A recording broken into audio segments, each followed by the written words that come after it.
Hi, my name's Louis McKechnie. I'm 21 years old and I'm a mechanical engineering student. I'm about to disrupt a football match and I'm terrified. But I believe as many people as possible need to know what a possible future holds. Louis McKechnie, a climate activist and protester, is about to show us what sacrifice is all about. Billions of people not knowing if they should stay in their homes or if they leave where they can go as countries become too hot to live in. Mass starvation due to crop failure. It's fighting for bread in the bakery aisle of Morrison's. This was Louis halting Everton's match against Newcastle. Cost of living crisis, COVID and the war in Ukraine are showcasing this future.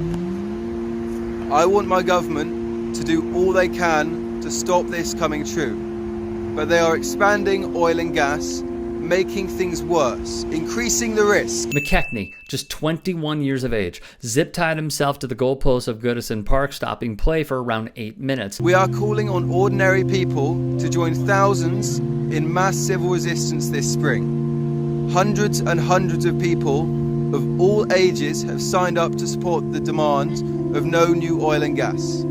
Just stop oil. It's a no-brainer first step to stop the harm. It starts in the following weeks.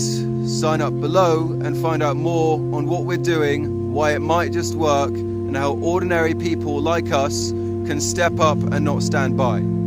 The choice is yours. We can't carry on as normal and have a safe future. This dude is freaking fearless, though he is not alone. The group Just Stop Oil has protested previously. The crowd reactions have been anything but welcome. Goal.com reported Thursday's match. McKechnie entered the field shortly after the halftime interval at Goodison Park and fastened himself to the woodwork, forcing an intervention from staff in order to remove him. He was sporting a shirt in association with the protest group Just Stop Oil, for whom he had a pre-prepared statement posted to social media. There were unsavory scenes after he was carried from the pitch, with Toffees fans seen throwing objects at him. Meanwhile, one fan ran on the pitch in an attempt to attack him. The supporter was apprehended before being led away. Newcastle's manager told the media post-match, "I've never seen anything like it." Soccer great Gary Lineker tweeted his support. "Whether you approve of this young man's methods or not, he's right. His future is perilous,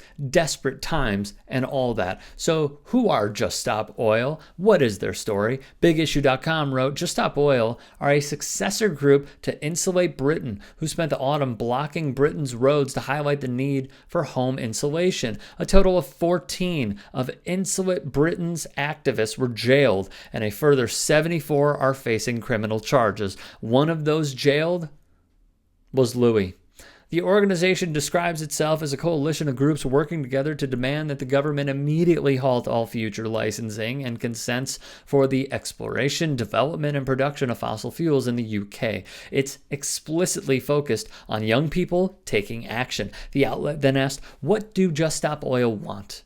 They wrote, "The clue's in the name." The group's mission statement reads, "We most urgently end our reliance on fossil fuels to avoid irreversible changes in the Earth's climate system. We cannot continue to burn fossil fuels in the belief that future developments in carbon capture and storage and other so-called unicorn technologies will allow us to suck vast quantities of carbon dioxide from the atmosphere." It wants the UK to begin this immediately by stopping new fossil fuel projects, giving the country 8 years to transition to a zero-carbon economy. Everyone knows we have to engage in massive changes. Just Stop Oil was a coalition of groups demanding the no-brainer things to be done immediately, actions that will reduce the demand for fossil fuel energy dramatically, such as insulating our homes, rethinking how we travel, getting on with renewable energy, and making sure no one is left behind.